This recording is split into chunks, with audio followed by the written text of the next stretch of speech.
নমস্কার, কেমন আছেন আপনারা সবাই? আশা করছি ভালো আছেন। আজ চলে এলাম একটা রেসিপি নিয়ে। আজ বানাবো সজনের ডাঁটা অন্যরকমভাবে, একটু কষা কষা করে আলু দিয়ে।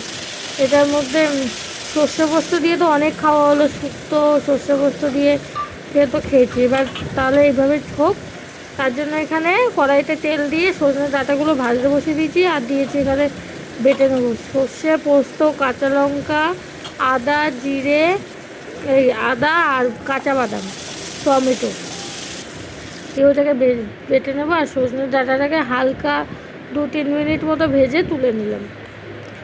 এর উপরে দিচ্ছি তেজপাতা আর দিচ্ছি হচ্ছে গোটা জিরে। তার আগে একটু তেল দিয়ে নিয়েছিলাম, দিয়ে এবার পেঁয়াজ কুচিটাকে দিয়ে দিচ্ছি। পেঁয়াজ কুচিটাকে ভালো করে ভেজে নেব। আর আমার ভিডিওগুলো আপনারা কে কোথা থেকে দেখছেন অবশ্যই কিন্তু জানাবেন।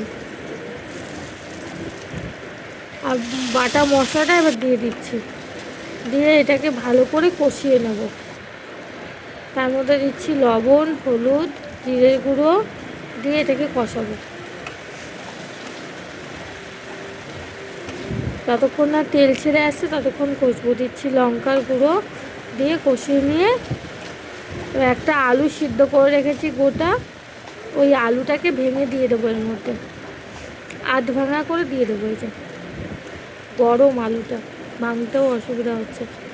এইভাবে দিয়ে এবার এটাকে ভালো করে কষিয়ে নেবো খানিকক্ষণ। আরও কিছুক্ষণ কষানোর পরে পরিমাণ মতো জল দিয়ে দেবো। আমার ভিডিওগুলো যদি আপনাদের ভালো লাগে অবশ্যই একটা লাইক, কমেন্ট, শেয়ার করে সাবস্ক্রাইব করে আমার পাশে থাকবেন। এবার কষানো হয়ে গেলে পরিমাণ মতো জল দিয়ে দিলাম, যে যেমন ঝোল খেতে চান।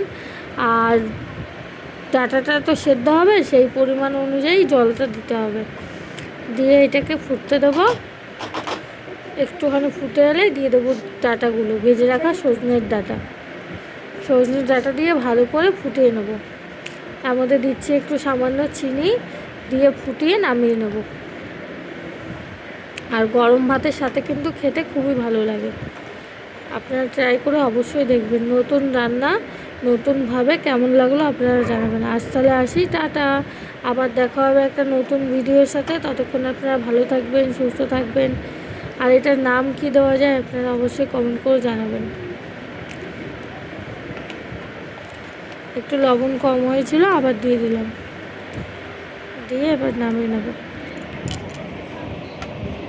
গরম কেমন পড়েছে আপনাদের দিকে অবশ্যই জানাবেন। আজ তাহলে আসি, টাটা, বাই বাই।